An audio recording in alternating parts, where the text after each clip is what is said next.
ونعوذ بالله من شرور أنفسنا ومن سيئات أعمالنا من يهده الله فلا مضل له ومن يضلل فلا هادي له وأشهد أن لا إله إلا الله وأشهد أن محمدا عبده ورسوله أما بعد اللهم صل على محمد وعلى آل محمد كما صليت على إبراهيم وعلى آل إبراهيم إنك حميد مجيد اللهم بارك على محمد وعلى آل محمد كما باركت على إبراهيم وعلى آل إبراهيم إنك حميد مجيد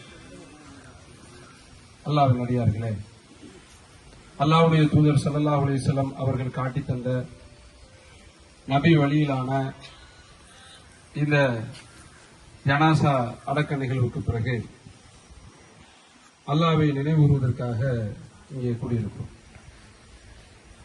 அல்லாஹ்வுடைய தூதர் ஸல்லல்லாஹு அலைஹி வஸல்லம் அவர்கள்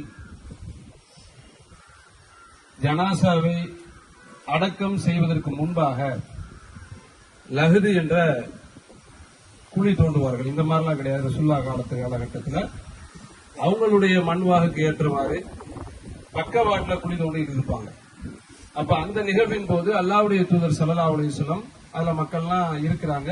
மக்கள் கூடக்கூடிய சபைங்கிற காரணத்தினால மக்களுக்கு முன்பாக அல்லாஹ்வுடைய தூதர் ஸல்லல்லாஹு அலைஹி வஸல்லம் அவர்கள் கபருடைய வாழ்க்கை சம்பந்தமாக, கபூர்ல கேட்கப்படக்கூடிய கேள்விகளுக்கு சம்பந்தமாக அல்லாஹ்வுடைய தூதர் ஸல்லல்லாஹு அலைஹி வஸல்லம் அவர்கள் மறுமை நினைவை ஊட்டக்கூடிய வகையில், மரணத்தை நினைவுறுத்தக்கூடிய வகையில அல்லாஹ்வுடைய தூதர் ஸல்லல்லாஹு அலைஹி வஸல்லம் அவர்கள் மக்களுக்கு அறிவுரை செய்யக்கூடிய ஒரு செய்தியை நம்ம பார்க்க முடியுது. அந்த அடிப்படையில் இப்ப நிகழ்த்துகிறோம்.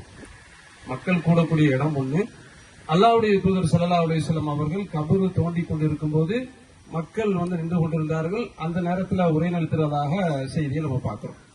அந்த நபிகளின் அடிப்படையில் இந்த உரை சொல்லப்படுகிறது. அல்லாஹ்வின் அடியார்களே,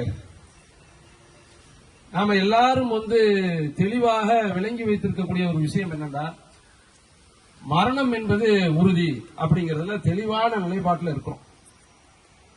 ஆனால் அந்த மரண சிந்தனையை மறக்கடிக்கக்கூடிய, மரண சிந்தனையை நம்மை விட்டும் இல்லாமலாக்கக்கூடிய காரியங்கள் ஷைத்தானால் நிகழ்த்தப்படுகிறது. அதுதான் இங்க கவனிக்க வேண்டிய விஷயம். எல்லாருக்கும் மரணம் இருக்குங்கிறத நினைக்கிறோம்.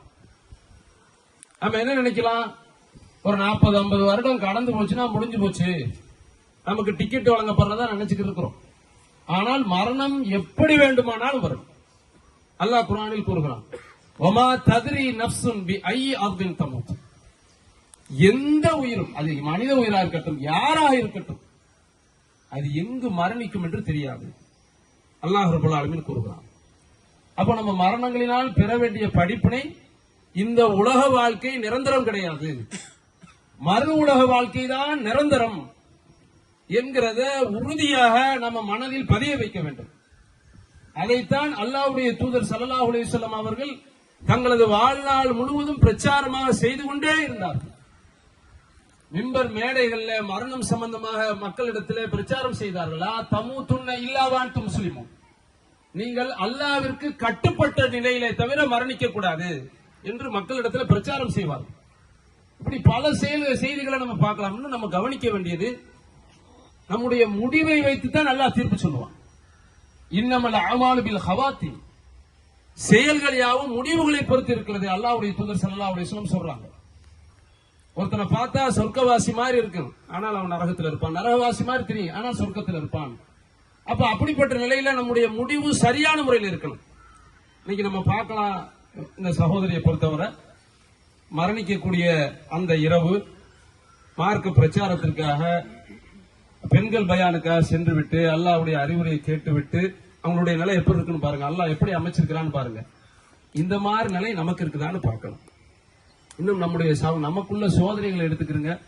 நாம் வாழக்கூடிய கட்டத்தில் அந்த மரணத்தை எதிர்நோக்கி அல்லதி கலக்கல் மௌத்தவல் ஹயாத்தல் எவ்வளவுக்கும் ஐயுக்கும் அஹ்சன் அமலா, உங்களுக்கு வாழ்வையும் மரணத்தையும் படைத்திருப்பது உங்களில் நற்செயல் செய்வோர் என்று சோதித்து பார்ப்பதற்காகத்தான் என்று அல்லாஹ் குர்ஆனில் கூறுகிறான்.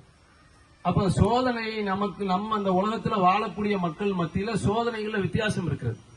நமக்கு என்ன சோதனை, காசு பணத்தை கொடுத்து சோதிக்கிறான். இந்த நாட்டில் தமிழகத்தில் வாழக்கூடிய மக்களுக்கு சில பேருக்கு உயிர் வாழ்றதே சோதனையா இருக்கு. ரசாவுல எல்லாம் எடுத்துக்கிறீங்க, உயிர் வாழ்றதுக்கு சோதனை. ஒருவேளை சாப்பாட்டை கொடுக்க விடாமல், உணவுப் பொருட்களை கொடுக்க விடாமல், மருந்து பொருட்களை கொடுக்க விடாம கொடுமைப்படுத்தி சாகடிக்க.